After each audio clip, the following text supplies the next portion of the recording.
Bienvenue dans Domino Podcast, le podcast dédié à l'exploration des technologies du Web3, de la blockchain et des crypto-monnaies. Si tu es curieux et que ces sujets t'intéressent et que tu souhaites en savoir plus, tu es au bon endroit. Je me présente, je suis Samuel Vico, professeur, entrepreneur et podcasteur. Dans Domino Podcast, nous allons explorer ensemble le potentiel de ces nouvelles technologies et discuter des applications, des défis et des opportunités qui en découlent avec des professionnels et des passionnés. Sans plus tarder, déclenchons l'effet domino. Salut Moussa. Salut. Comment tu vas ? Je vais très bien, merci beaucoup. Au top. Top. Ça fait plaisir de te recevoir sur le Domino Podcast. Plaisir ça fait un partagé. petit moment qu'on se connaît, qu'on se voit souvent dans les événements Effectivement. et dans les salons. Et Effectivement. là, enfin, on a le temps un peu de discuter. C'est Donc, ça. Afrique, blockchain. Blockchain, On a pas exactement. mal de sujets à mettre sur la table. Effectivement. Sans plus tarder, je laisse souvent l'opportunité donc à mon invité de se présenter. D'accord. Savoir comment est-ce que tu veux que les gens puissent te connaître. Me connaître et m'identifier, bien sûr. Donc du coup, moi c'est Moussa Dembélé. Donc je suis de base ingénieur en informatique avec une formation en management, complété une formation en management. J'ai vécu, je suis né au Gabon, j'ai vécu une vingtaine d'années là-bas. Et ensuite, je suis venu en France et j'ai aussi vécu une vingtaine d'années. Donc, on devine bien mon âge. Et tu le fais vraiment pas. Je pense qu'il y a des personnes qui vont être jalouses là. Vu qu'on a de la vidéo, et ceux qui sont à l'audio, ils vont aller regarder sur YouTube. Je vois pas les cheveux blancs, mais ils sont là.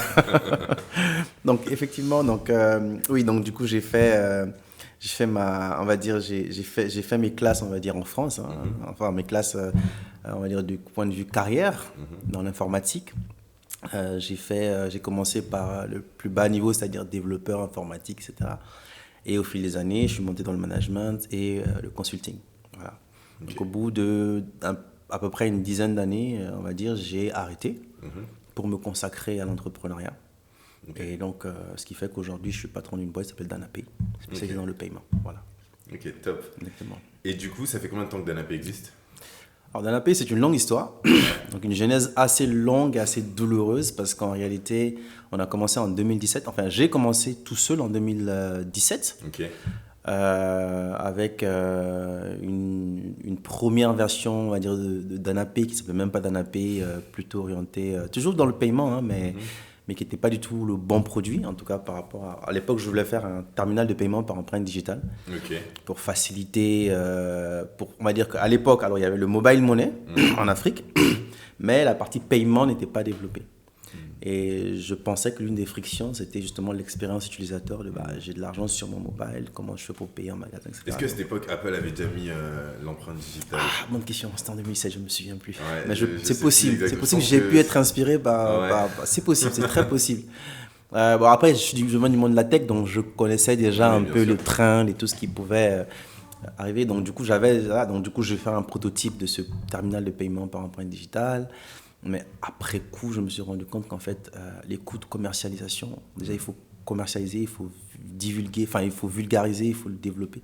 Donc, trop compliqué. Ouais. Donc, j'ai abandonné le projet. Mais comme j'avais déjà pris une bonne envol sur la partie paiement, et ma thèse en fin d'études, c'était justement sur l'innovation en Afrique. Donc, j'avais vraiment une bonne vision de l'écosystème. Et donc, du coup, on va dire que je me suis plutôt rapproché d'une problématique qui me touchait personnellement, c'est le transfert d'argent. Ok. Et du coup, transfert d'argent en Afrique, c'est quand même un marché énorme. Énorme. Comment est-ce que tu fais pour faire ta place dans ce marché ?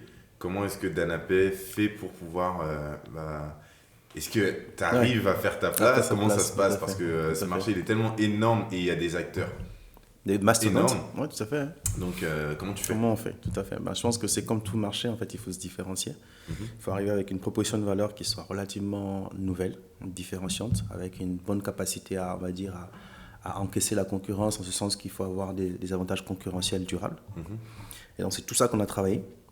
On peut faire en sorte que Danapay arrive à entrer dans le marché et arrive à proposer quelque chose d'assez innovant. Okay. Donc, du coup, on a utilisé la technologie, donc la blockchain, la régulation. Je me suis associé avec un expert donc en conformité, etc., etc. Et donc, on a mis en place une solution toute simple, finalement, qui répond à différentes problématiques. La première, c'est les coûts. C'est la première frustration dans le transfert d'argent, c'était les coûts à l'époque. C'était vraiment ça. Même aujourd'hui, dans certains pays, on paye encore jusqu'à 12%. Ah, mais c'est énorme. Moi-même, c'est énorme. Pour l'instant, j'en vois pas de l'argent avec ma mère sur la blockchain encore. Ouais. Mais je sais que quand on doit envoyer de l'argent au pays, c'est une plus, Et le pire, c'est que ce sont ceux qui envoient le moins qui payent le plus. Oui. Donc, c'est vrai, totalement. Et pourquoi du coup cette envie de créer Danapay? Pourquoi? Donc il y avait l'évolution d'un business, mais pourquoi Danapay? C'est quoi l'objectif de Danapay? En fait, comme je disais, ça part de cette frustration-là première. Et après, on va dire que la frustration, c'est juste l'émanation de quelque chose de plus profond, qui est en fait une volonté en fait, de contribuer au développement de l'Afrique. Donc j'avais en tête déjà de me dire, je vais créer un projet en lien avec l'Afrique, qui va vraiment contribuer de façon assez significative au développement du continent. Et donc le choix du transfert d'argent, c'était un choix stratégique pour moi, en tout cas à titre personnel, très fort, parce que tu te rends compte que dans certains pays, je me souviens plus lequel, je crois que c'est le Libéria, je crois, le transfert d'argent représente 25% du PIB. Ouais, totalement. C'est ça. Et actuellement, là, je crois que c'est en 2023, là, il y a je crois que c'est un pays en fait, où le transfert d'argent, les fonds envoyés dépassent en volume l'aide publique au développement. Totalement, oui. Voilà. Pour l'Afrique, c'est le cas aujourd'hui. Le transfert, j'ai plus les chiffres exactement, j'ai pas fait bien mes devoirs. Exactement comme moi d'ailleurs. L'aide au développement, le transfert d'argent qui vient de la diaspora vers le continent est beaucoup plus importante aujourd'hui que l'aide au développement qui vient des pays occidentaux vers les pays d'Afrique. Exactement. Donc du coup, tu te rends compte avec le transfert d'argent est un pilier finalement du développement de l'Afrique. Et comme moi je contribuais, en tout cas personnellement contribuer au développement de l'Afrique, je me suis dit, en fait, quelles sont les problématiques qu'on rencontre dans ce domaine-là? Il y avait les frais, il y avait les plafonds. Donc aujourd'hui, quand tu veux, je raconte une histoire. J'étais justement au Salon Business Africa, j'ai rencontré une jeune dame. Je ne sais pas si je peux la citer, mais une jeune dame qui aide des entrepreneurs à faire du business en Afrique. Et donc, elle voulait envoyer 20 000 euros. Elle ne savait pas que Danapay existait. Enfin, elle savait que Danapay existait, mais elle n'avait pas percuté de... C'était la solution. Exactement. Donc, elle est passée par un concurrent et elle m'a montré un peu son smartphone. Et en fait, elle a dû faire 1600, 1600, 1600. Donc, plusieurs fois 1600. Et à chaque fois qu'elle fait une transaction, elle paye. Elle paye des frais. Des frais qui peuvent s'élever donc à 2, 3%, etc. Donc, du coup, ça, c'est révélateur un peu de à quel point l'impact du fait de ne pas avoir une solution un peu intéressante peut avoir sur le business, sur le développement. Parce qu'il ne s'agit pas juste d'envoyer de l'argent, c'est-à-dire que là, on est en train d'envoyer, en l'occurrence dans son cas, c'était de l'investissement. Des capitaux. Des capitaux pour investir, pour le développement. Donc, une partie de ces capitaux déjà a été mangée, entre guillemets, qui ne reviendra pas, qui ne reviendra plus. C'est le premier problème. Deuxième problème, c'est qu'elle a des frictions de malade. Parce qu'en fait, à chaque fois, elle veut envoyer, elle atteint son plafond, elle attend que le plafond se rétablissent et après elle refait d'autres envois et ainsi de suite. Et donc Danapay résout tous ces problèmes-là. Aujourd'hui, on a une plateforme qui te permet de transférer à 1 euro de frais, pour vraiment basiquement, 1 euro de frais pour les pros, 1 euro de frais jusqu'à 75 000 euros. Ok. Jusqu'à 75 000 euros, tu payes que 1 euro de frais. Formidable. On peut nous dire, pourquoi? Parce que simplement, l'enjeu pour nous, c'est comment est-ce qu'on fait pour contribuer au développement. Donc, c'est-à-dire que dans nos choix, dans notre ADN et dans nos choix stratégiques, dans notre pricing, dans notre relation client et tout ça, cet ADN, cette vision-là et en tout cas, cette volonté-là transparaît dans tout ce qu'on fait.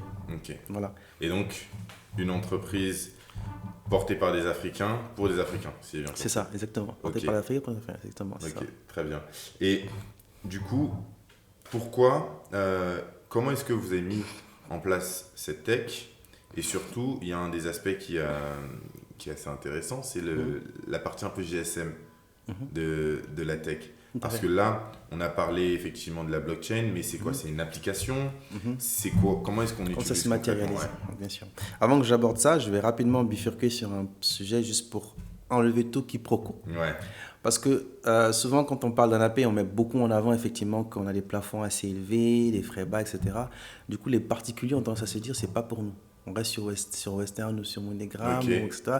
On a l'impression que DanaPay, c'est pour les pros. Non, DanaPay, c'est pas que pour les pros. Ok, très bien. C'est aussi pour les particuliers. Et en fait, pour les particuliers, c'est la même chose. C'est-à-dire que c'est 1 euro de frais. Ils peuvent envoyer jusqu'à 6 000 euros par mois. Ok. Voilà. Top. Et après, on a des plafonds qui sont dynamiques en fonction du niveau de revenu de la personne, etc.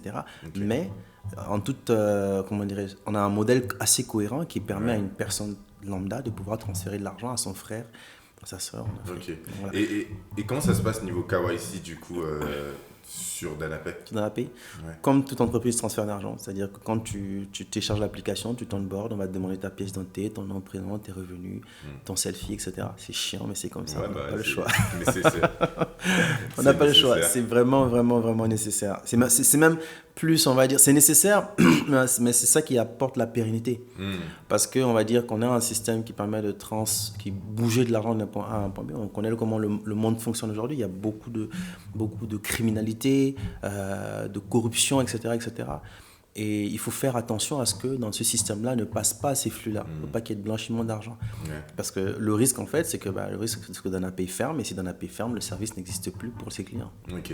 Et du coup, tu penses vraiment que c'est une solution faite pour l'Afrique? Parce que souvent dans le monde de la blockchain, l'un des exemples ici, c'est souvent il y a certaines personnes qui font oui, on peut faire ci, on peut faire ça, et ça reste parfois même des usages anecdotiques en Europe. Mais après, on dit souvent oui, mais dans les pays en développement, la blockchain prend tout son sens. Toi qui aujourd'hui opères donc effectivement dans des pays en développement, est-ce que la blockchain prend vraiment tout son sens? Est-ce qu'elle est applicable? Parce qu'il y a certainement des frictions, il y a certainement des technologies qui ne sont pas à jour. Est-ce que c'est possible? Non seulement c'est possible, c'est qu'on le fait. Merci de me tendre la perche. Donc effectivement, DanaPay fonctionne par la blockchain. C'est-à-dire que fondamentalement, ce qu'on a fait, c'est qu'on s'est dit, l'approche qu'on a eue, c'est qu'on s'est dit, aujourd'hui, il y a les banques. Le problème, c'est que les banques ne sont pas adaptées à l'Afrique. Tout simplement, il ne faut pas se voiler la face. Les banques ne sont pas... Le modèle bancaire tel qu'il existe n'est pas adapté à l'Afrique. Pourquoi? Il y a plusieurs raisons. C'est que déjà, le taux de bancarisation est faible. Oui, mais pourquoi il est faible, ce taux de bancarisation? Alors, pourquoi il est faible? Il y a diverses raisons. La première raison, c'est que dans les années 90, il y a eu beaucoup de faillites de banques et des gens ont perdu de l'argent et donc il y a eu une vraie crise de confiance avec la notion de banque. Ça, c'est déjà un premier point. Deuxième point, c'est que l'expérience utilisateur de la banque n'est pas la plus commode. J'ai discuté avec des hommes d'affaires qui me disent moi, je veux que mon argent tourne facilement. Je veux récupérer l'argent, je veux truc, etc. Donc, si je me rends à la banque pour pouvoir récupérer mon argent, je dois faire 2 heures de queue le matin. Donc, ça, c'était un entrepreneur dans l'immobilier qui me dit le matin, je suis obligé de prendre les transports. C'est à Dakar, donc il y a les embouteillages. Les embouteillages de Dakar. Exactement. C'est horrible. Exactement. Donc, le gars, il doit se lever à 6 heures du matin pour aller d'abord à la banque. Et quand il va à la banque, il doit faire la queue. Et il ne sort de la banque qu'à 9 heures. Et pour ça, pour avoir de l'argent, pour pouvoir travailler la journée. Donc, quand on a une expérience utilisateur aussi médiocre, on ne s'étonne pas que les gens ne veulent pas entendre parler des banques. C'est pour ça que le mobile money a pris le dessus sur les banques aujourd'hui, en termes de taux de pénétration. Donc, la banque n'est pas adaptée à l'Afrique pour cette première raison. La deuxième raison, c'est une raison... Là, je parle de l'Afrique francophone et particulièrement des zones CFA. Je ne vais pas rentrer dans la polémique, mais... aujourd'hui, je suis un acteur économique, d'accord, un professionnel qui veut acheter des dollars. Je me rends à la banque me dit monsieur, pour pouvoir acheter vos dollars, il faut que je m'adresse à la banque centrale. D'accord?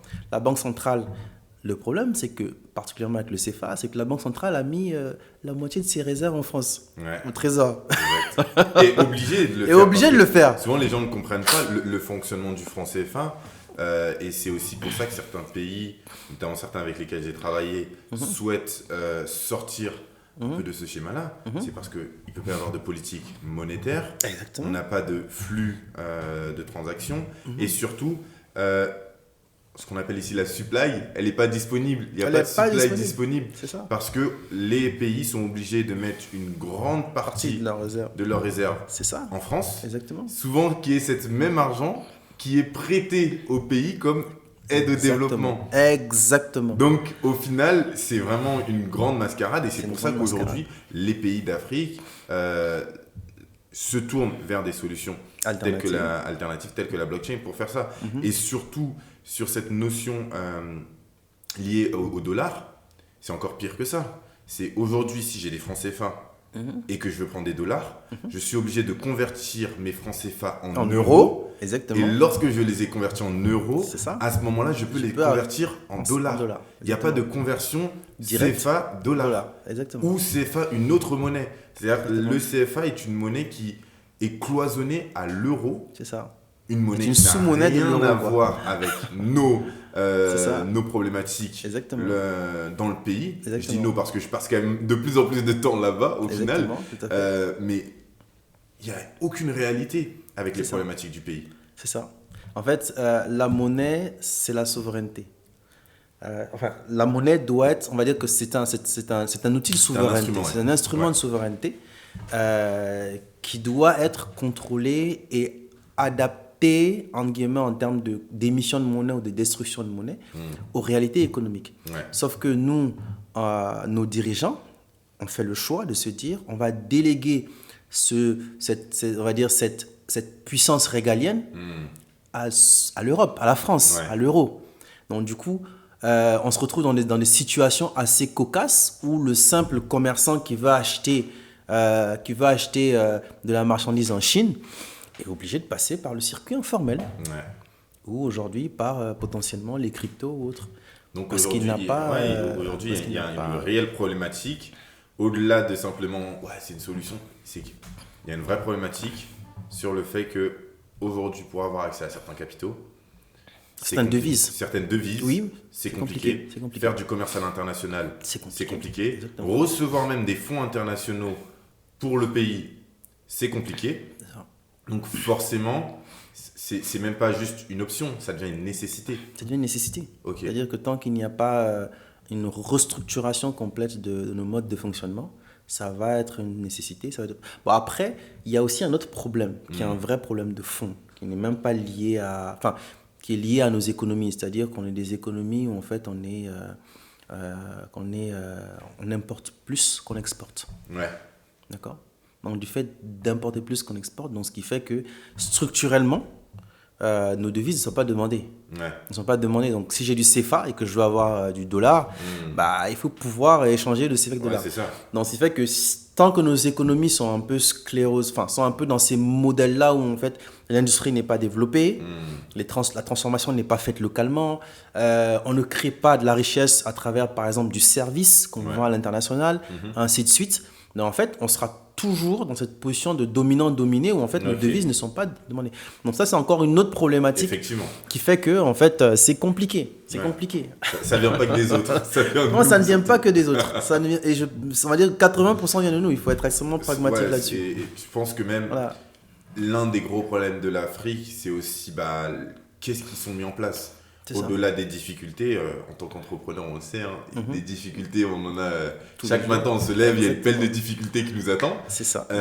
Mais on doit en faire face. Donc, c'est la même chose pour les entrepreneurs en Afrique. C'est à nous de prendre l'initiative, et notamment dans ton cas, où tu le prends à bras le corps. C'est ça. Très bien.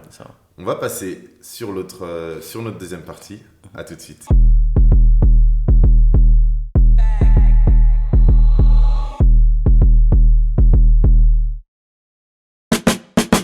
On est de retour.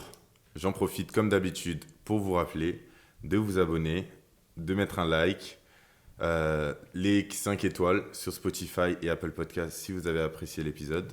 Ça nous aide énormément et n'hésitez pas à le partager autour de vous. Maintenant que la page de pub est passée, on revient à notre sujet. Donc, on était en train de parler des challenges dont l'Afrique doit faire face. Et j'aimerais savoir, en tant qu'entrepreneur, quel est le plus gros challenge d'un entrepreneur sur le continent africain ? Ouf. Il y a beaucoup de challenges. La liste est longue. Il y a beaucoup de gros challenges. Non, en fait, personnellement, le challenge que je sais pas comment exprimer ça. Personnellement, le challenge que j'ai eu à affronter dans un premier temps, c'était surtout l'éloignement. Parce que comme je montais une entreprise justement en France, et que j'avais pas à l'époque en tout cas les moyens de faire des allers-retours fréquents en Afrique. Donc, c'était pas forcément évident de s'imprégner de la réalité, de comprendre la réalité. Donc, je pense que là, c'est particulièrement pour les entrepreneurs de la diaspora ou même entrepreneurs simplement vivant en Occident qui veulent développer un business en Afrique. Je pense que l'un des premiers challenges, c'est qu'il faut vraiment connaître les réalités qui sont souvent très, très, très éloignées de ce qu'on pense, de ce qu'on vit, nous, et de ce qu'on imagine. Totalement. Des fois, on s'imagine des choses et on y va, on se dit, mais en fait, on était vraiment... Mais malgré le fait que tu aies quand même grandi en Afrique, moi aussi, j'ai grandi en Afrique et autres, et c'est vrai qu'au moment où on va travailler là-bas... c'est des réalités différentes. C'est des réalités très différentes. En fait, l'Afrique, non seulement l'Afrique évolue vite, l'Afrique est plurielle. Donc, moi, j'ai grandi au Gabon. Le business que je fais, j'ai commencé par le Mali. Donc, c'est des réalités très différentes. Totalement. À l'époque, à l'époque, j'avais été au Mali en 2002. Ensuite, je suis allé en 2012. Donc, j'ai fait 10 ans sans y aller. Et quand j'ai lancé le projet, je pense que j'ai dû y aller une fois ou deux. Bon, bref, tout ça pour dire qu'en réalité, le principal challenge... Mais pourquoi le Mali? Parce que tu es originaire du Mali, mais tu aurais pu commencer par le Gabon si tu connais mieux le Gabon. Pourquoi commencer par le Mali? Alors, bonne question. En fait, il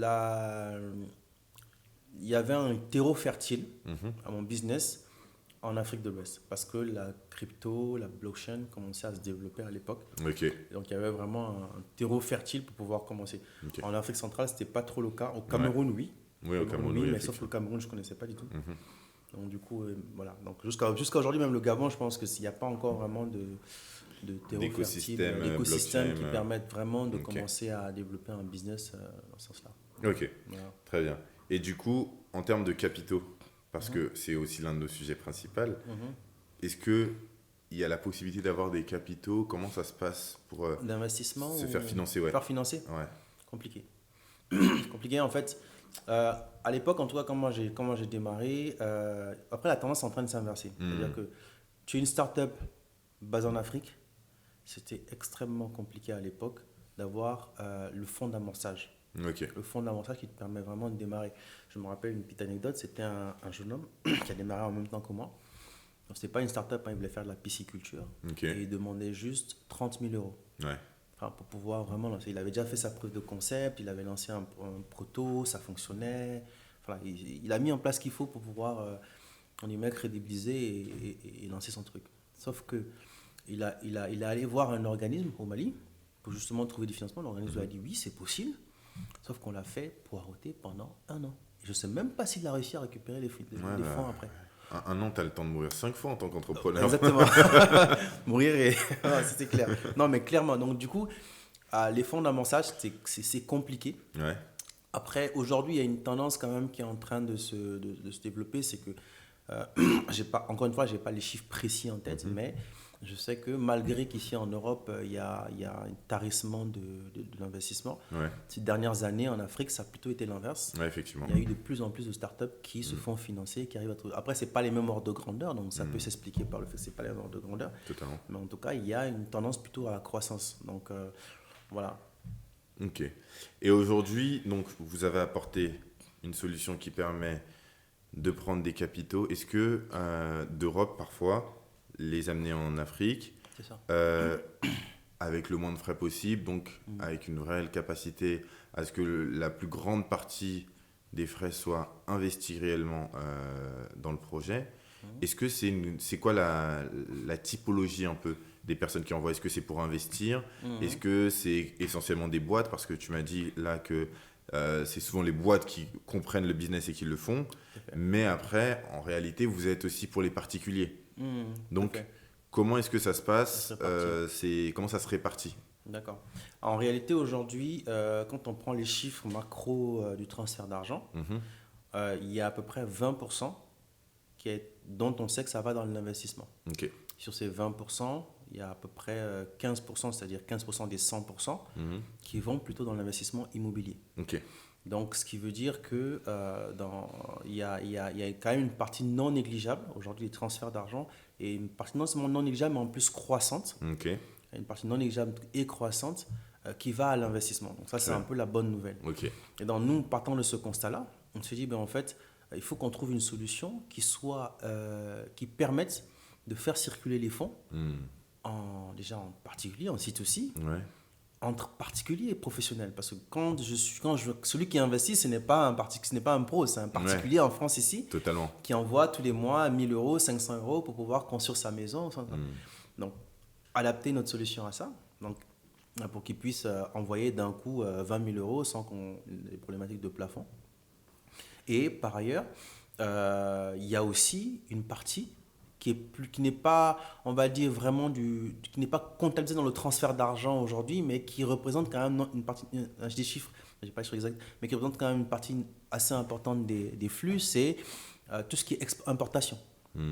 C'est-à-dire qu'aujourd'hui, il y a, et même depuis longtemps, il y a le cacao, il y a le pétrole, il y a les matières, la mangue, etc. Donc tout ça, ça représente quand même des flux non négligeables. Totalement. Voilà, donc tout ça, notre solution adresse tout ça en fait. Et donc du coup, mais aujourd'hui en réalité, en termes de positionnement vraiment sur le marché, on est extrêmement positionné sur les flux C2B. C'est là où on est vraiment le plus présent, même si on fait aussi du site aussi. Ok, très bien. Et sur cette partie, du coup, moi, ce qui est quand même très intéressant, c'est l'Afrique, on en a parlé tout à l'heure, par nécessité à développer le mobile banking. Oui. Est-ce que tu peux redéfinir le mobile banking? Et après, j'ai 2-3 petites questions qui vont arriver. Tout à fait. En fait, alors, je vais redescendre encore à un niveau plus bas. C'est-à-dire qu'aujourd'hui, on parle surtout de mobile money. Ok. On parle surtout de mobile money. Et en fait, le mobile money, c'est surtout un service qu'on a dans son téléphone dès qu'on achète une puce. Donc, c'est dans la puce, en fait, géré par l'opérateur mobile, qui permet déjà de stocker comme une banque en réalité, mais surtout de transférer. Et en fait, sur les dernières années, jusqu'à assez récemment, je dirais jusqu'à peut-être il y a 2 ans, 3 ans, le principal usage de ces services-là, c'était surtout en fait le fait de transférer. En gros, je vais dans un endroit, c'est pas un guichet, c'est quelqu'un qui... C'est un kiosque. Ça peut être un kiosque, un petit kiosque, voilà, où je donne du cash, il charge mon téléphone et je transfère l'argent. Je ne garde pas l'argent. Et la personne qui reçoit, généralement aussi reçoit l'argent et il sort l'argent. Les chiffres à l'époque, c'était ça un peu, c'est-à-dire que la quantité d'argent qui restait stockée dans le téléphone, finalement, restait assez minime. Mais c'est normal parce que le cash, c'est le poumon de l'économie africaine. Comme je disais tout à l'heure, c'est-à-dire la banque telle qu'on la connaît ici n'a pas pris autant d'emprise que ça. Maintenant, ces dernières années, donc depuis 2-3 ans, ça évolue avec le développement du paiement. Donc, c'est-à-dire qu'aujourd'hui, de plus en plus de marchands proposent à leurs clients de les payer directement par mobile money. Moi, quand je suis parti récemment au Mali, effectivement, j'ai vu que dans beaucoup de commerces maintenant, tu viens, tu dis je veux payer par Orange Money, tu payes avec autant d'Orange Money. Avec l'avantage que pour le commerçant, c'est gratuit. Ils ont trouvé un business model qui arrange tout le monde. Pour le commerçant, c'est devenu gratuit. Je pense qu'à l'époque, ça n'avait pas pris parce que je crois qu'ils faisaient payer en fait, ce service-là. Donc, du coup, pour le commerçant, c'est devenu gratuit. Pour le client, c'est une commodité. Donc, il est prêt à payer le petit surplus, entre guillemets, pour pouvoir... C'est comme un transfert au final. C'est ça. Donc, il paye le petit surplus, mais il est satisfait parce qu'il n'a pas de cash à trimballer avec lui pour des raisons de sécurité, de commodité. Donc, du coup, ce qui se passe, c'est qu'effectivement, il y a une tendance qui est en train de se mettre en place, c'est que les gens ont tendance aussi maintenant à stocker l'argent dans leur téléphone, de plus en plus. Je n'ai pas les derniers chiffres en tête, mais c'est ce que moi je constate sur le terrain, c'est que les gens stockent de l'argent de plus en plus dans leur téléphone. Et là, on est en train de shifter vers le mobile banking. Voilà. Maintenant, qu'est-ce qu'on appelle mobile banking? Il y a le mobile, mais il y a la banque. Et quand on parle de banque, on parle du stockage, certes. Exactement. Mais au-delà du stockage, qu'est-ce qu'on veut faire? On veut que les gens prennent du crédit. Exactement. C'est cette notion liée au crédit. C'est vraiment cette notion liée au crédit. Donc au scoring, à savoir un peu quelles étaient tes habitudes de consommation. Effectivement, il y avait toutes des études portées sur ça, qui étaient notamment sur la manière de créer des nouveaux scorings. Parce que l'un des gros problèmes en Afrique, c'est aussi l'accès aux capitaux. Certes, en VC ou tout ce type de capitaux, mais c'est surtout l'accès au crédit, au prêt bancaire. Et pourquoi on n'a pas accès au prêt bancaire? Moi, dernièrement, il n'y a pas de data. C'est compliqué de savoir à qui faire confiance, comment. L'une des grosses parties, ça reste beaucoup l'hypothèque. Il faut déjà détenir un terrain en physique pour pouvoir avoir accès au crédit. Et surtout quand on a ça, je le vois, j'ai eu le cas à titre perso, on a des taux Là, les gens pleurent, on est à 4%. Là-bas, on est à 10, 12. Ouais, c'est ça. Au début, on nous a même proposé 15%. Ouais, je confirme. Donc, on est à des ça. taux qui sont exubérants.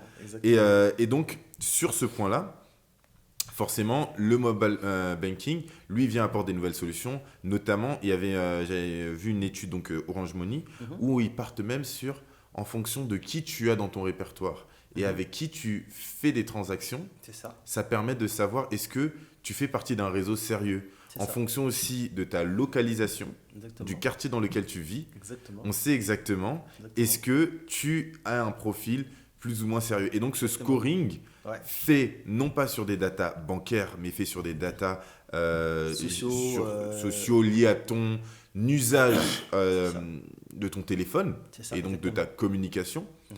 On peut créer une forme de scoring qui permet de faire... Bon, on reste quand même à l'étape de microcrédit. C'est pas avec le mobile banking qu'on va acheter une villa. On est d'accord. Exactement. Mais on peut déjà commencer à avoir accès à des notions de microcrédit de manière un peu plus simplifiée. Exactement. Il y a d'ailleurs une start-up qui était, je ne sais pas si ça existe toujours, M-Chouari, je ne sais pas si tu vois. M-Chouari, non, je ne connais pas. M-Chouari, c'est plutôt Afrique de l'Est. Qu'en Afrique de l'Est, ils ont quand même 10 ans d'avance sur nous. Ouais. Donc il y avait une start-up qui utilisait, je crois qu'à l'époque, ils utilisaient même un peu d'intelligence artificielle, si je ne me trompe pas. Et en fait, justement, ils utilisaient ces données-là et eux, ils allaient encore plus loin, c'est-à-dire qu'ils vont regarder... tu leur donnes l'autorisation d'accéder à tes réseaux sociaux.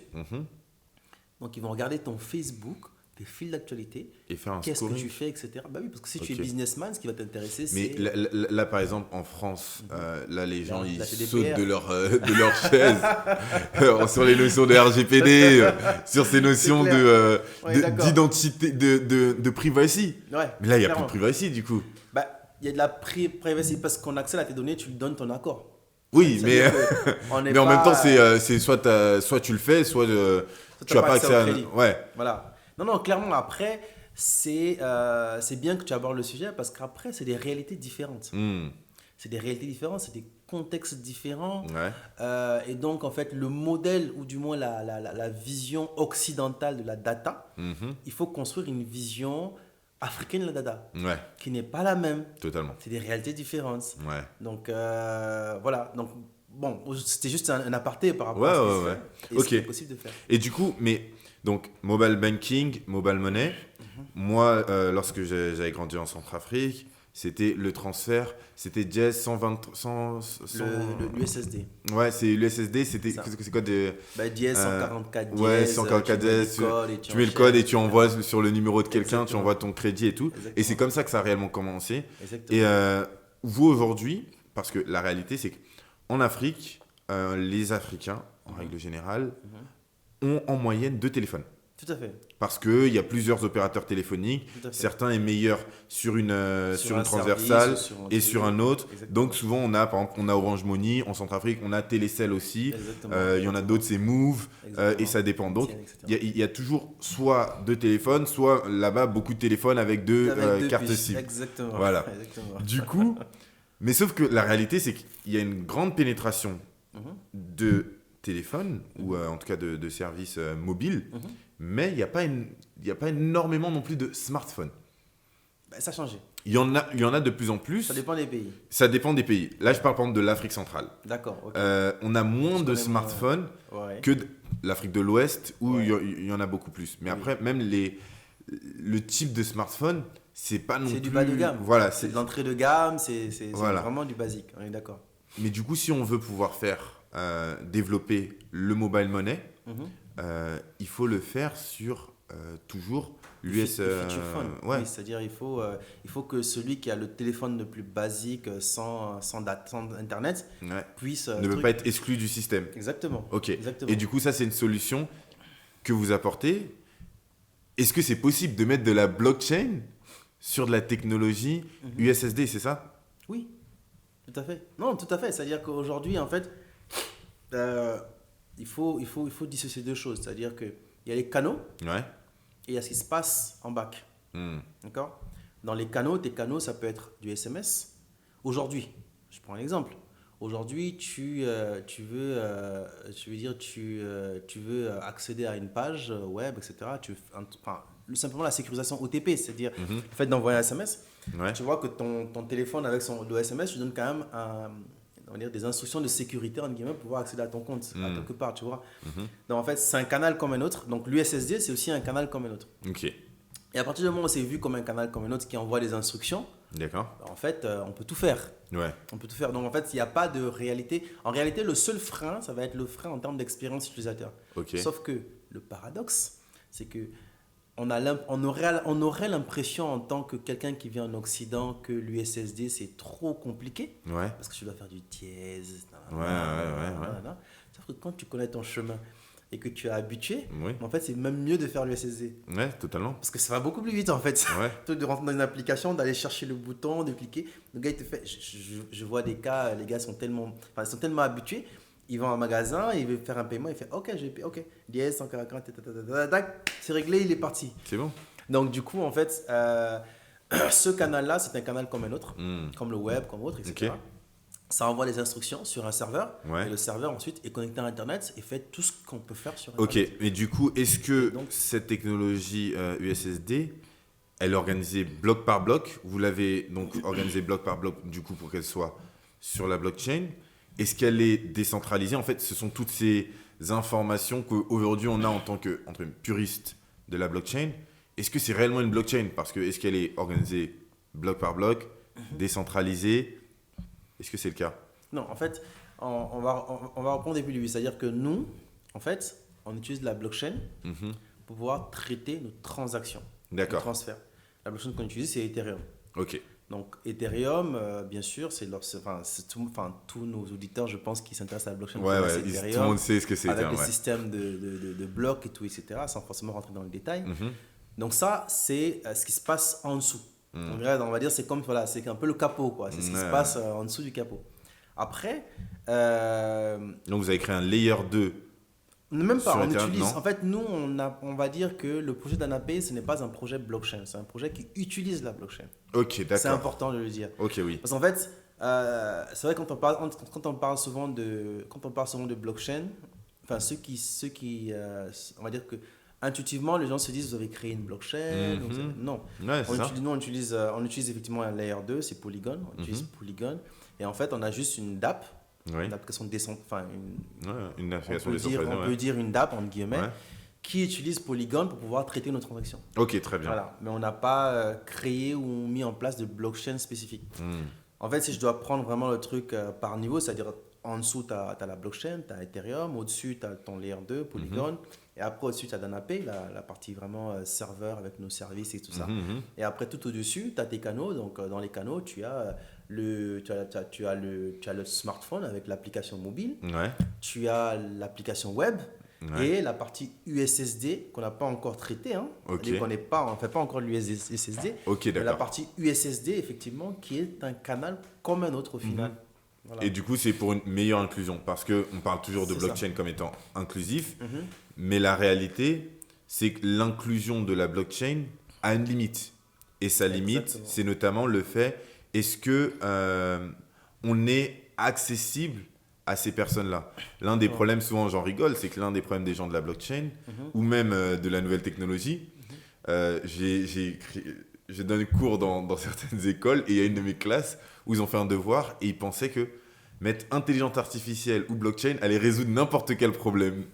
Et du coup, aujourd'hui, les gens pensent à ça, sauf que je leur dis, mais la blockchain ne fait pas le café. On est d'accord. Donc, si il n'y a pas toute l'information C'est ce qu'il y a derrière. qui envoie jusqu'à ce que, après, potentiellement, l'interlocuteur puisse faire le café ou la machine à café puisse se lancer, si la machine à café n'est pas connectée à la technologie et tout ce qu'il y a avant, au final, la blockchain ne fera entre pas guillemets, grand-chose. jamais de On est d'accord. café. On est d'accord. Donc, la blockchain ne pourra pas changer le monde si, ou être inclusif comme on le souhaite, si elle ne va pas se mettre à disposition de ceux qui sont le plus reclus. Exactement. Exactement. Et c'est un je challenge prends- que vous... Ouais.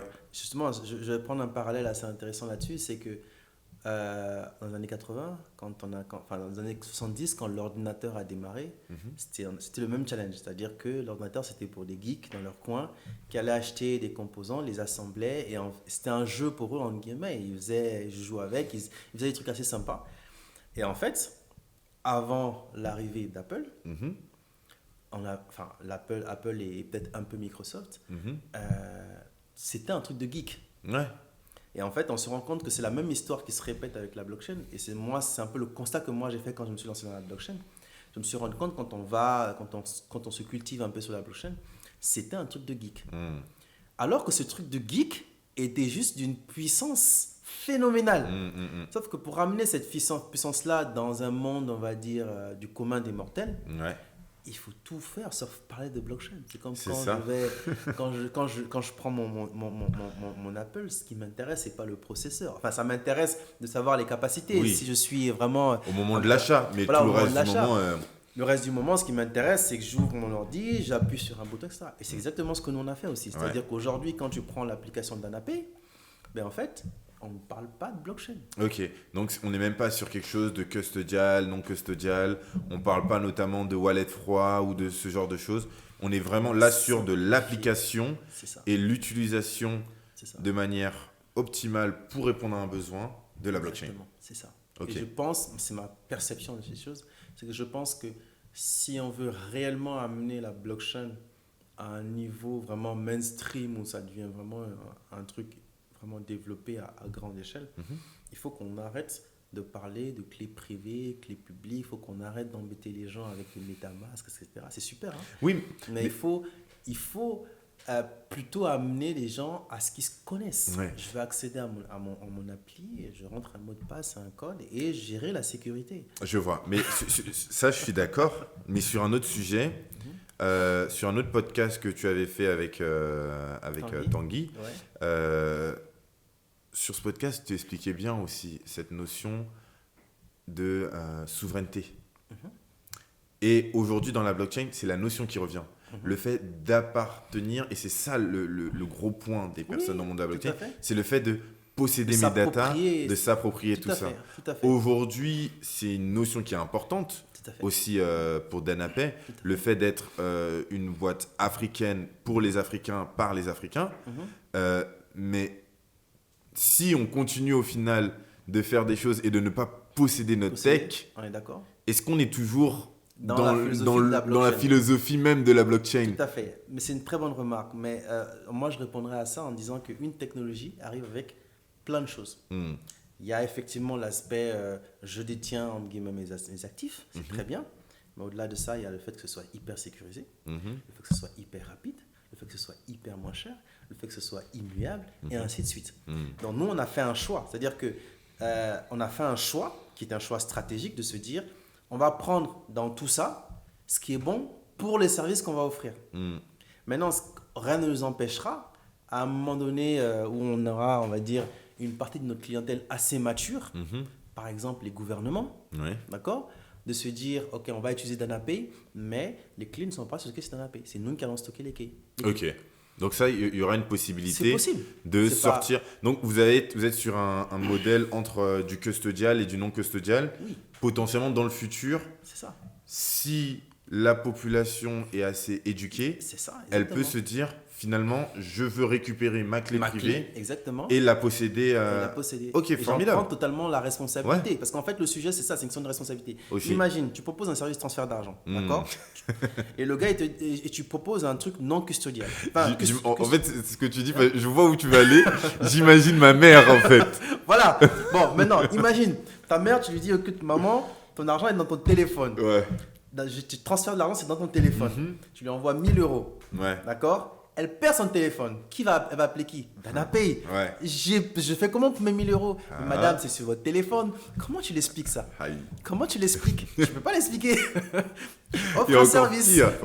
Moi, je sais que ma mère, elle sait quand même utiliser tous ces trucs-là. Mais parfois, elle me choque sur... Elle a mis un code et elle me demande... Samuel, c'est quoi mon code? C'est quoi mon code?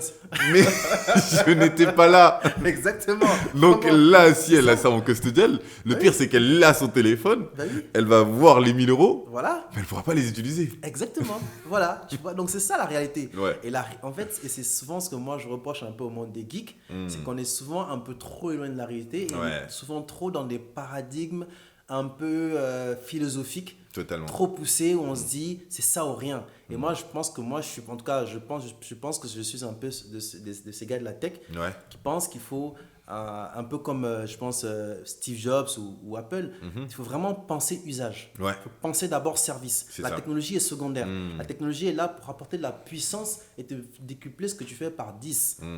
Mais pas mettre la technologie entre les mains des gens, c'est super, mais il faut le faire on va dire, en fonction de leurs besoins et leurs usages. Quoi. Totalement. En gros, il y a une réalité, en fait, Danapay, c'est un SaaS qui base tout ça sur la blockchain, sur différentes technologies pour apporter une solution la plus optimale pour ces utilisateurs. Ok, formidable. C'est-à-dire qu'au début, j'ai commencé par dire que ce qui nous importe, nous, c'est que les Africains, aujourd'hui, je parle d'Africains, mais ça peut être autre chose. Ouais, cas, ça peut se mettre en Amérique latine, ça peut aller en Asie. C'est pas cloisonné à l'Afrique. Mais il y a une réalité africaine. Il y a une réalité africaine, mais surtout qu'il faut qu'on porte des enjeux. Et ce sont ces enjeux-là qu'il faut qu'on serve en priorité. Il y a d'autres enjeux, bien sûr. Ça veut dire, si tu peux venir un peu plus dans... Quels sont les enjeux qu'on porte aujourd'hui et qui doivent être portés, mis en avant? Très simplement le fait que si je suis un entrepreneur, que je travaille avec l'Afrique, que je n'ai pas à me casser la tête pour envoyer de l'argent. Que je puisse envoyer 20 000 euros, 100 000 euros, 200 000 euros sans avoir. Je prends un exemple. On a un client qui est dans l'immobilier. Il a un client qui est un particulier qui vit en France qui devait acheter un appartement à 100 000 euros. Ils sont partis à la banque. Ils ont tourné en rond, ils n'ont pas trouvé de solution. Avec Danapay, ils sont venus, on a mis en place le truc. En une journée, en 24 heures, les fonds sont arrivés sur le compte bancaire. Et là, on a vraiment contribué au développement parce que c'est quand même 100 000 euros qui sont arrivés pour construire une maison, peut-être qu'il va être en location, etc. etc. Et c'est ça les enjeux en fait. Donc, mais si je reviens, tout à l'heure, tu avais fait une distinction entre mobile money et mobile banking. Donc pour l'instant, vous êtes encore sur du mobile money. Non, c'est-à-dire que le mobile money, c'est un moyen de distribution. Oui. C'est-à-dire que il faut prendre ça un peu comme une chaîne. Je vais prendre la métaphore du train parce que c'est souvent ce qu'on fait. C'est-à-dire que Danapay, c'est comme une espèce de système de transport, d'accord, avec des gares et des rails. Donc on a construit nos propres rails sans passer par les banques, parce que tu peux passer par les banques pour transporter, mais nous on a construit notre propre réseau ferroviaire. Très bien. Maintenant, au-delà de ça, une fois que l'argent arrive à bon port, il faut un quai, il faut une gare, tu vois. La gare, c'est quoi? C'est-à-dire que la gare de départ où, en gros, la personne doit payer, donc tu vas intégrer la carte bancaire, tu dois intégrer le fait qu'on puisse faire des virements instantanés, tu vas intégrer plein de moyens de paiement occidentaux. De l'autre côté, tu dois intégrer des moyens qui sont propres à la réalité locale. Donc le mobile money, c'est la réalité locale. Donc que la personne puisse recevoir de l'argent directement sur son compte mobile money. D'accord, ou qu'il puisse recevoir de l'argent sur son compte bancaire, parce qu'il y en a qui ont des comptes bancaires, pour que la personne puisse récupérer du cash, parce que le cash, comme je disais tout à l'heure, est le poumon de l'économie. Voilà. Donc du coup, on a mis en place ce système-là avec vraiment en prenant en compte ces différentes réalités, et le mobile money fait partie de ces réalités-là.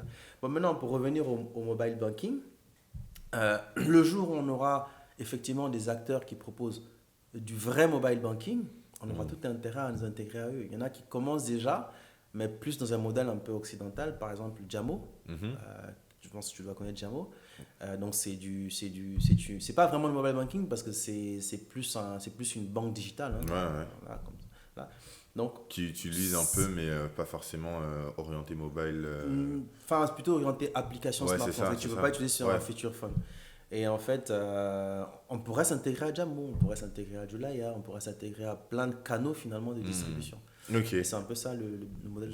Et du coup, qui sont vos concurrents et qu'est-ce qui vous différencie de vos concurrents? Nos concurrents, ça va être... nos concurrents, je vais être prétentieux. On n'a pas de concurrents directs. Parce qu'en réalité, on est sur des segments de marché qui sont très peu adressés aujourd'hui. D'accord. Parce que je parle de concurrents directs, je dirais notre principal concurrent direct, ça va être la banque. Parce que lorsque tu veux transférer 10 000 euros, tu ne passes pas par Western Union. Enfin, tu passes Ouais, tu peux par Western Union, mais tu dois envoyer plusieurs fois. Ouais. Donc, c'est un peu un concurrent direct, on peut dire. Ok. Sinon, tu vas passer par la banque. La difficulté avec la banque, c'est que tu vas prendre un temps fou pour pouvoir traiter ta On est à transaction. peu près 48 heures, hein, surtout en Afrique, Plus, c'est minimum. Hein. plus. Minimum 48 heures. Minimum 48 heures. Et ça, c'est si derrière, on ne t'a pas embêté avec plein de documents à fournir, des difficultés, ça. Parce que c'est ça la réalité, en fait. Ouais. C'est-à-dire que quand tu fais une transaction, ça va. Mais imagine, tu es l'entrepreneur en Afrique. Tu as plein de clients et ils doivent tous les jours t'envoyer de l'argent. Ça veut dire que tous les jours, tu dois passer par les frictions des banques, il faut justifier, etc. Ouais. Et tu prends un poste à temps plein pour gérer ça. Ah bah ça. Voilà, donc ça c'est un peu ce que j'appellerais, on va dire, nos concurrents relativement directs. Maintenant, ce qui va nous différencier, ben, c'est simplement, voilà, avec la banque, tu vas payer peut-être 10 euros pour envoyer 1000 euros, ou peut-être même plus. 10 euros, c'est vraiment le minimum. Hein. Ouais. Des fois, ça va à 50 euros, 100 euros pour envoyer même pas 2000 euros, 3000 euros. Après, tu as les opérateurs de transfert d'argent classiques, tels que Western, MoneyGram, TapTap, etc. Leur service est très bien. La seule difficulté, c'est les plafonds. Les plafonds et les frais. Les plafonds et les frais. Les plafonds et les frais. Donc, du coup, nous, on se positionne un peu on va dire, on vient résoudre un peu tous les problèmes qu'on a identifiés dans tous ces cas-là. C'est-à-dire qu'on vient proposer des frais très bas, donc 1 euro avec des plafonds assez élevés, tout simplement. Ok, formidable. Donc, là, vous êtes en Centrafrique ou pas? Centrafrique, ça fait bien partie de la zone CEMAC. Ouais, CEMAC, ouais. Voilà, donc là, on y sera d'ici fin 2023. Très bien. Voilà. Je vais préparer ma mère à recevoir les fonds comme ça. C'est ça. Ok. Et aujourd'hui, sur cette partie donc, tech en Afrique, comment se comporte l'écosystème tech en Afrique? Est-ce qu'il est dynamique? Est-ce que les talents, est-ce qu'ils sont faciles à trouver? Est-ce qu'ils sont difficiles à trouver? Dis-moi tout. Comme je disais tout à l'heure, au début, il y a plusieurs Afriques. Ouais.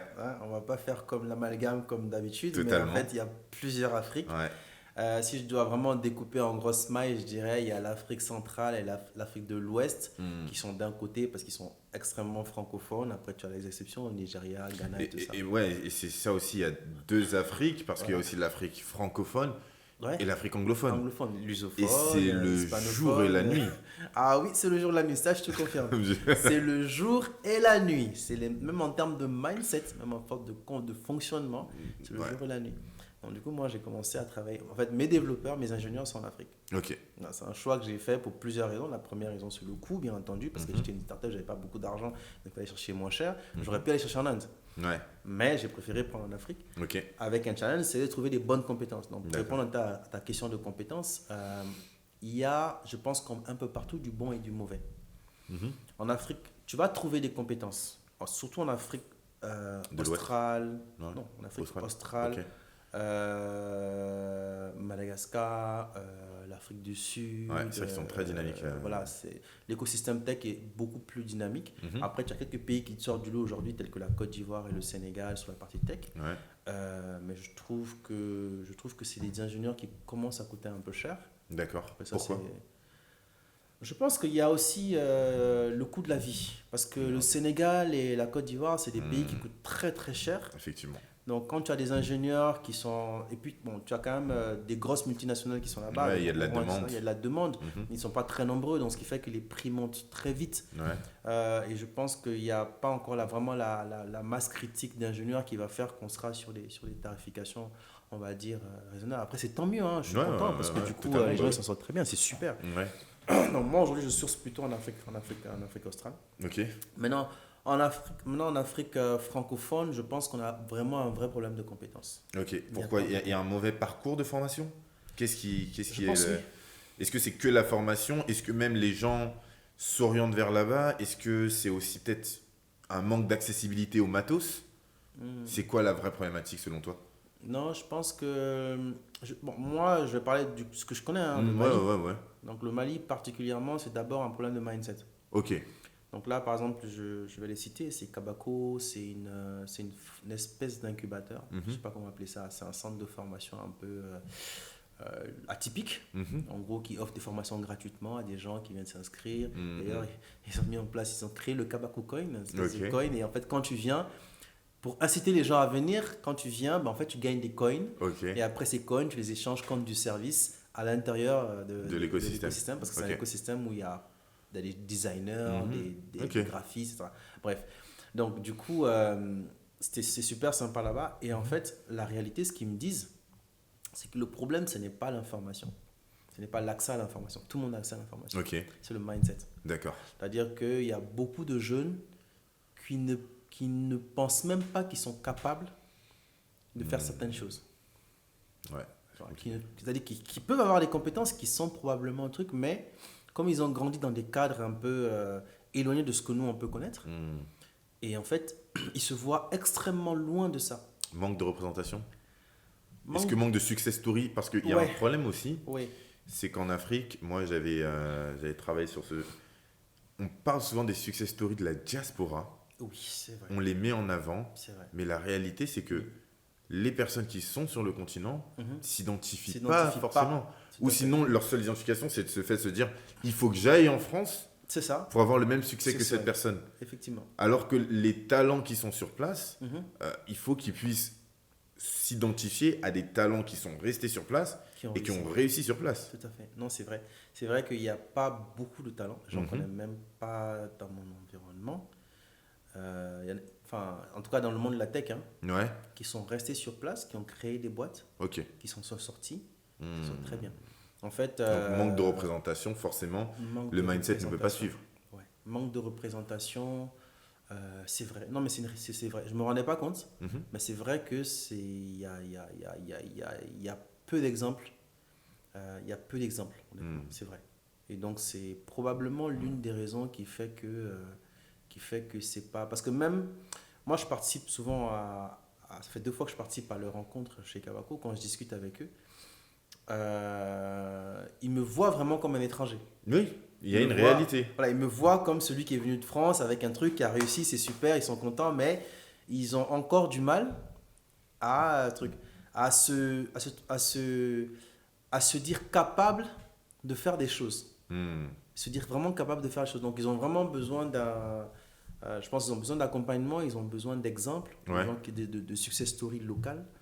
Ce qu'il n'y en a pas. Parce que techniquement, tu partageais que toi, tu as eu quand même des développeurs qui sont extrêmement compétents, notamment celui qui a été débauché par Pfizer, qui, tu disais, même par rapport à des développeurs européens, n'avaient strictement rien à leur envier. C'était même... C'était un très bon. qui était, très voilà. Bon. Ouais.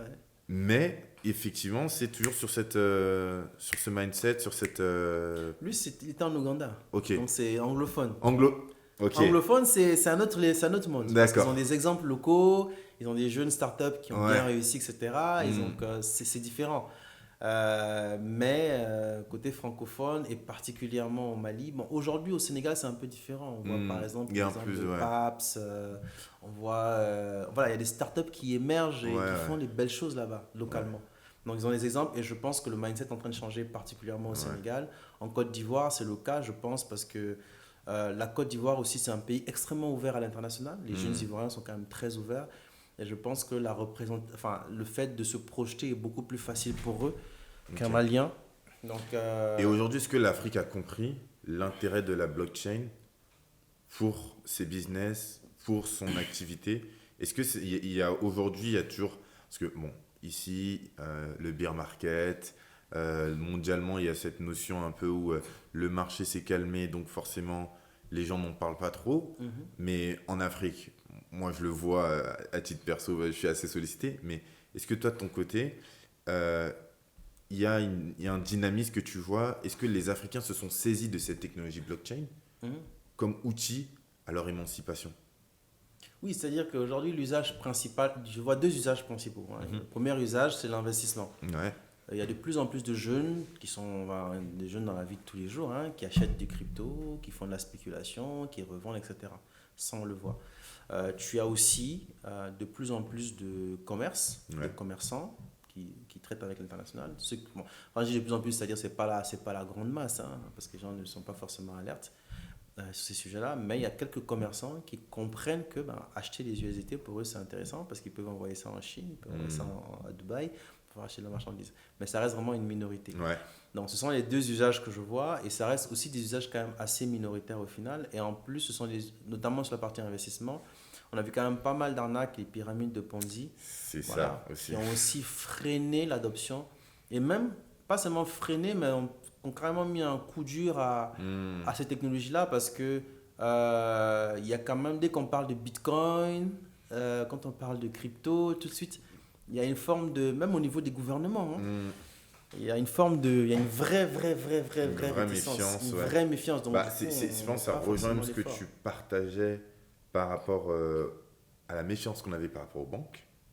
Tout à fait, exactement. Au final, on a à peu près cette méfiance-là auprès de la crypto parce que on en a par exemple au Cameroun, en Centrafrique, tout dernièrement, il y a eu encore un cas d'une personne qui est partie avec plus d'1 million et quelques, a disparu. Donc, effectivement, les gens tout de suite, association, blockchain ou Bitcoin. C'est ça, ils font pas la différence. Ils tapent tout le monde. Donc, forcément. C'est clair.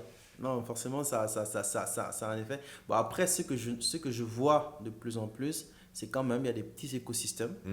Là, récemment, il y avait le Bitcoin Days, pas très longtemps au Sénégal, si je me souviens.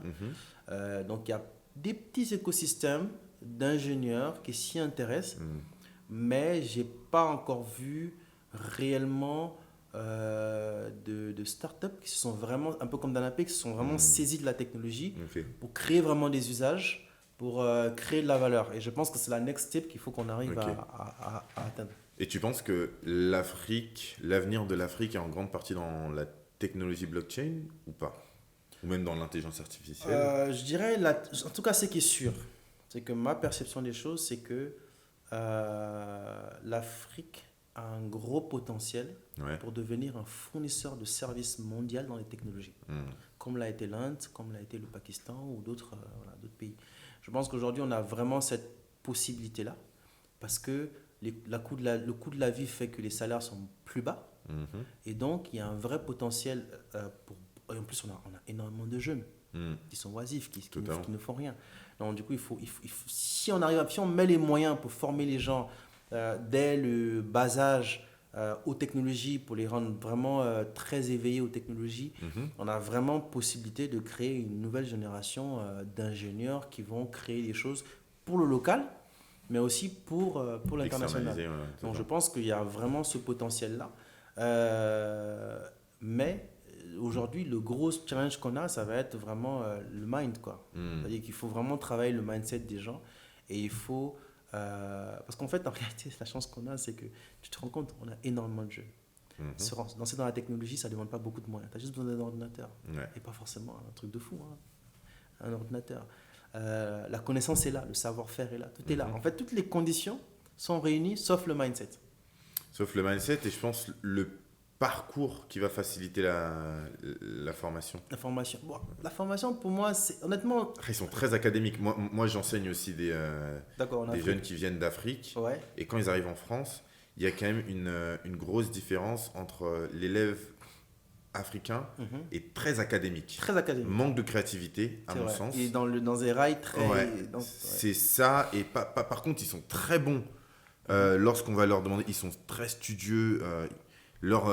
Si c'est une évaluation, ils vont le faire très bien. Il va y avoir de très bonnes notes. Mais dès qu'il faut sortir de ce cadre-là. Dès qu'il faut sortir du cadre et être créatif et l'appliquer et avoir une certaine flexibilité. C'est ça, ça devient compliqué. Ça devient un peu plus compliqué. C'est ça, c'est une réalité. Parce que moi, j'ai grandi dans ça. C'est-à-dire que, tu sais, ça rejoint un peu ça rejoint quelque chose qui me vient à l'esprit comme ça, c'est qu'en fait, l'école africaine, c'est une école coloniale. On forme des administrateurs, des gens qui bossent dans l'administration. L'école n'a pas évolué depuis 60 ans. C'est une école coloniale. On apprend aux gens à devenir des gens qui vont bosser dans l'administration. Ou des gens qui sont censés, bien sûr, parce qu'après il y a le problème du taux de chômage, mais qui sont censés être des employés très, très classique, quoi. C'est-à-dire, en gros, fais ce qu'on te dit de faire. C'est au-delà de ça, mais même en France, la France, l'école n'est pas fait pour former des entrepreneurs. Oui, les Français, on est les meilleurs mondialement en termes d'ingénierie parce qu'on forme de très bons ingénieurs pour bosser sur des projets, mais pas forcément les meilleurs entrepreneurs en tant qu'entrepreneurs. Depuis qu'il y a la Startup Nation un peu, ça change, tout à fait. Mais on vient d'un peu de loin. Oui, mais justement, on est dans le sillon de la France. Ouais. On est dans le sillon de la France avec 20, 30 ans de retard. C'est ça. C'est-à-dire que les gens qui sont formés aujourd'hui, enfin, quelqu'un qui sort d'une école, après l'école d'ingénieur, on n'a pas fait en Afrique, mais quelqu'un qui sort d'une école classique en Afrique. C'est pour travailler dans l'administration. En tout cas, il y a ce mindset très... Il y avait à mon époque. Aujourd'hui, moi, j'ai quitté l'Afrique il y a 20 ans. Enfin, du moins, j'ai quitté l'académie, le système scolaire français il y a 20 ans, l'africain il y a 20 ans. Donc, je parle de ce que je connais il y a 20 ans. Mais je pense que ça n'a pas beaucoup évolué.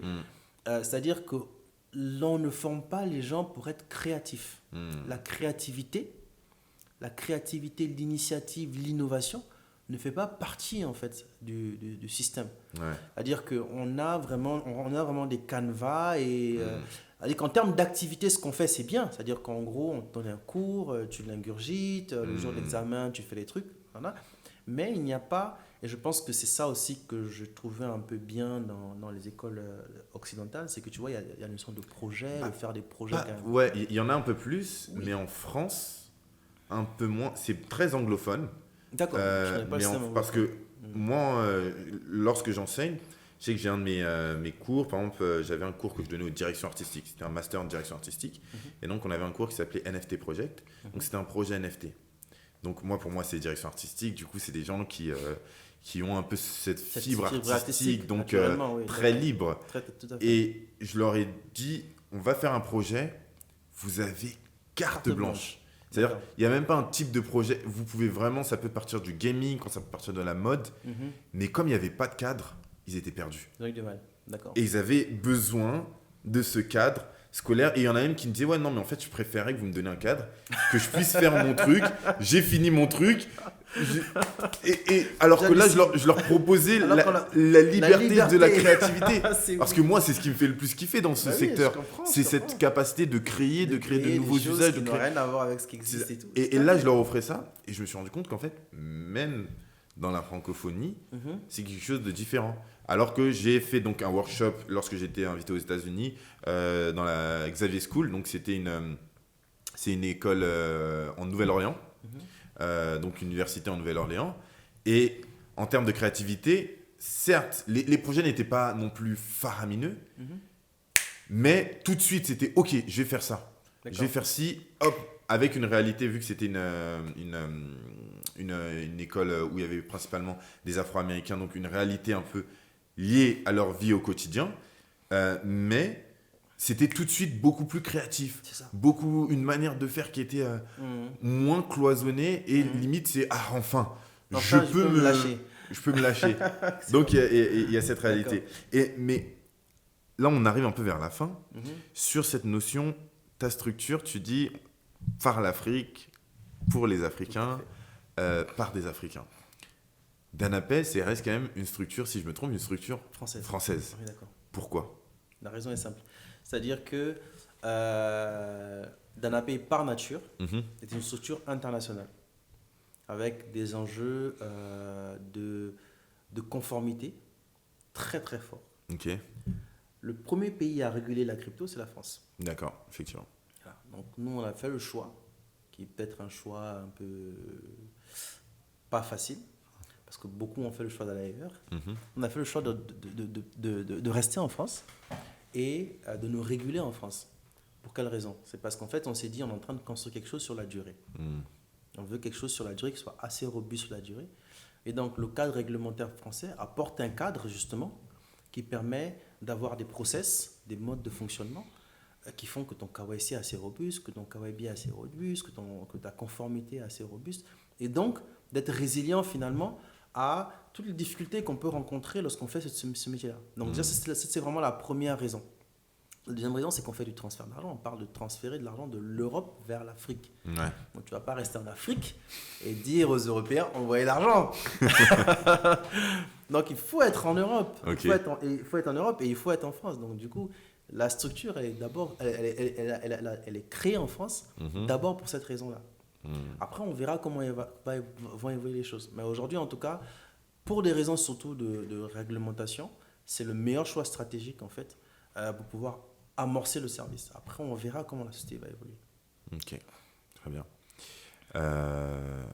Et du coup, aujourd'hui, donc on a eu cette réponse, mais aujourd'hui, il est plus avantageux pour une entreprise qui veut aller en Afrique ou qui veut être en Afrique de se créer, si elle veut partir de l'Afrique pour toucher le marché mondial, il faut toujours qu'elle soit en France, ou elle Non. peut quand même faire ses marques, ses classes en Afrique. Oui, mais ça dépend en fait de ce que tu fais comme business. Mhm. Ça dépend vraiment de ce que tu fais comme business, ça dépend vraiment de...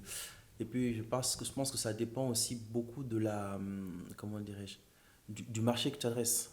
Si c'est un marché francophone et que tu as des sujets de réglementation et que tu as des clients qui sont... Après, c'est un sujet, c'est que nos clients sont en France. Ouais, Ça, c'est ça aussi, ok, d'accord. Si tes clients ne sont pas en France, que tes clients sont plutôt en Afrique, mais que tu as des sujets de réglementation, tu peux effectivement te dire, bon, ok, mes clients sont en Afrique, je vais m'implanter en Afrique, peut-être créer une filiale en France, sachant que ça peut être quand même assez compliqué parce qu'il y a aussi la question de la confiance, bref. Donc, en tout cas, je pense que si c'est des sujets qui sont pas trop liés à la réglementation et que tes clients sont en Afrique, oui, il faut être en Afrique, c'est évident, même si tu dois te développer international par la suite. Donc dans la blockchain, la France reste quand même un hub international qui rassure et qui permet de poser les bases. Oui, aujourd'hui, la France et l'Europe sont quand même pas mal en avance sur la réglementation. Après, ça dépend de la boîte, ça dépend de ta philosophie, ça dépend de ce que tu veux faire, ça dépend des fondateurs. Il y en a qui veulent juste créer une boîte pour la revendre dans 5 ans, juste faire du chiffre et récupérer les millions. D'accord, toi, c'est pas ça, t'es là pour durer. Voilà, moi, je suis là pour construire quelque chose de pérenne dans le temps et qui va vraiment créer de la valeur. Et pour moi, mais surtout pour les autres. Okay. Donc c'est vraiment tout ça, ça doit rentrer dans la réflexion. Okay. Exactement. Tout à l'heure, on a parlé là, on va finir sur ça. Bien sûr. Tout à l'heure, on avait parlé tu nous avais dit, le problème, c'est le mindset. Pour le mot de la fin, quelle serait la chose que tu aurais à adresser à cette génération d'Africains qui nous écoutent, qu'ils soient de la diaspora ou du continent, sur cette notion de mindset? Qu'est-ce qu'il faudrait leur dire? Quel est le message qu'on peut leur transmettre aussi avec la blockchain? Ta carte blanche, qu'est-ce que tu pourrais nous dire sur ça? Mais là, je pense que le premier message, c'est qu'effectivement, il faut qu'on sorte un peu de nos modèles, de nos schémas de pensée habituels, c'est-à-dire de celui que nous a transmis nos parents, c'est-à-dire en gros, fais tes études, aie ton diplôme, deviens salarié. C'est une double peine pour nous. Pourquoi? Parce que en Afrique, on a besoin de cerveau. Sauf qu'aujourd'hui, il n'y a pas beaucoup de boulot en Afrique. Donc du coup, il y a beaucoup de gens qui sont rentrés dans ces schémas-là, qui se retrouvent, entre guillemets, bloqués en Europe. Parce qu'ils ont juste suivi ce qu'on leur a demandé de faire, entre guillemets. Ils se retrouvent donc salariés en Europe. Ils ont du mal, j'en ai rencontré lors du salon, ils ont du mal à se dire je vais rentrer en Afrique, parce qu'ils se disent si je rentre en Afrique, je vais faire quoi? Il faut se réinventer, etc. Ils n'ont pas été habitués un peu à sortir des sentiers battus, et donc c'est compliqué, c'est pas évident. À moins d'arriver à trouver un poste politique, à ce moment-là on rentre tranquillement, ou à moins de trouver une multinationale qui accepte de t'embaucher. C'est ça, ouais. Donc ça, c'est un challenge. Et je pense que ce schéma de pensée-là, il faut arriver à sortir de ça avec une chose qui est très importante, c'est sortir de la peur. Parce que souvent, ce qui sclérose un peu les gens, c'est la peur. Je parle de ceux qui veulent entreprendre, bien sûr. Parce que tout le monde n'est pas fait pour entreprendre. Ceux qui ont la fibre et qui veulent entreprendre, il y a la peur, en fait. Il y a la peur de l'échec, la peur de que vont penser mes parents. Je connais des gens qui ont 28, 29, 30, même 40 ans qui se disent encore, mais que va penser mon père si je fais ça? Ou simplement la peur de l'échec. Ou la peur de l'échec, et la peur aussi. Et je peux comprendre cela, c'est-à-dire que on a la peur de se dire, ben, qu'est-ce que je vais devenir si je me loupe parce qu'il n'y a personne derrière moi pour me soutenir. Même souvent, c'est que au-delà d'y avoir personne derrière moi, je porte des gens. Je porte des gens, exactement. Donc, je n'ai pas forcément le droit à cet échec. À l'échec. Moi, il y a même un truc que ça m'a fait penser assez rapidement, c'est incroyable à quel point actuellement l'Afrique est en train de perdre ses meilleurs entrepreneurs dans la Méditerranée. Pourquoi ? Parce que ces gens qui sont en train de mourir dans la Méditerranée, de faire ça, c'est les gens qui ont fait quoi ? Ils ont fait une levée de fonds dans leur village, la plupart du temps. Ils ont réussi à convaincre des gens et à mobiliser des capitaux pour pouvoir faire ça. Ils ont fait la traversée du désert. C'est ça. C'est vraiment... Nous, les entrepreneurs, on dit qu'on a des problèmes. Je pense que les gens qui font ça, ils peuvent entreprendre n'importe quoi dans la vie. C'est ça. Parce que lorsqu'on entreprend ce type de voyage, on vit ce type de tribulation, où notre vie, chaque jour, chaque heure, est en jeu. On arrive, ces personnes-là, lorsqu'ils arrivent, et pour ceux qui arrivent à arriver en France, en Europe, ils commencent au niveau -5. Exactement, c'est ça. Et de partir. Donc, aujourd'hui, est-ce qu'on ne serait pas en train de perdre même là nos plus grands entrepreneurs ? C'est pas faux. C'est pas faux. On perd. En fait, c'est-à-dire que oui, c'est relativement vrai parce que être capable de faire ça, c'est quand même que tu en as quelque chose. Tu vois. C'est que tu vois, tu vaux quelque chose. Et c'est dommage parce que non seulement on perd nos entrepreneurs, mais je vais encore aller encore plus loin. C'est-à-dire qu'il y a ceux qu'on a perdus là-bas et il y a ceux qu'on perd ici. Regarde les générations d'avant qui sont venues ici. Donc cette génération, effectivement. Et en fait, ça, c'est ces jeunes-là qui meurent sur le chemin, on va dire, de l'exil. C'est non seulement la jeunesse qui meurt, mais en plus la jeunesse avec tout son potentiel. Donc des gens qui ont vraiment un potentiel extraordinaire pour pouvoir faire des choses. Prendre des initiatives, comme tu le dis, d'aller rassembler de l'argent, etc. Prendre l'initiative d'eux, etc., etc.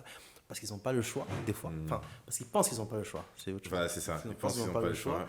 Et donc, ils font ça vraiment de façon, entre guillemets, désespérée. Mais pour aller encore plus loin, moi, je considère que nous, en tout cas moi personnellement, et toute cette génération de gens qui sont venus se construire en Europe, et qui ne sont pas retournés, c'est un peu la partie immergée de l'iceberg en fait qu'on ne voit pas, mais c'est une perte colossale.